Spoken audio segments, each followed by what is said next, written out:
Nicotine is so high that Washington County Youth Coalition members learned about the dangers of vaping through various videos and information gathered from the Southwest Prevention and the Southwest Utah Public Health Department. 200 years later, in 2003, the electronic cigarette was invented in China, and since then the use of e-cigarettes, also called vaping, has grown exponentially around the world. They have been educating their peers, adults, parents, throughout their entire time with the Youth Coalition. Prior to heading to Washington, D.C., the youth shared their knowledge and practiced their skills before their peers. The coil that produces vapor within vapes deposits toxic metals into the lungs, such as nickel, tin, lead, chromium, and benzene, which is an organic compound found in car exhaust, which I don't think anyone wants that in their mouth at all. Targets a lot the brain, the heart, and the lungs. It will cause popcorn lungs super fast. It causes asthma. It causes increased heart rate and heart problems, and it clogs the blood flow and stuff like that.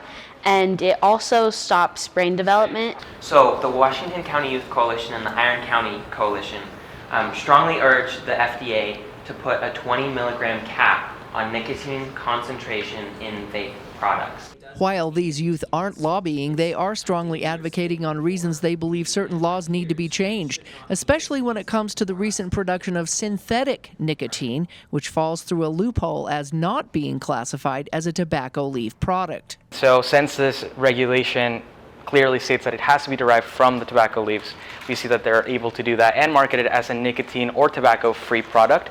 And so a lot of our youth and even adults who aren't necessarily informed can be very well misled into consuming these products and then get addicted. I, being an 18-year-old, was able to purchase a vape online without them even asking what my age is. And this vape does contain nicotine. It's a dangerous thing for me and my peers, and it should not be this easy for us to get a hold of it.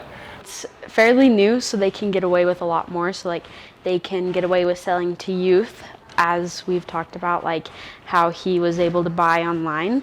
And it just makes it a lot more accessible. It makes it a lot more, a lower perceived risk and stuff like that. They truly care about their peers.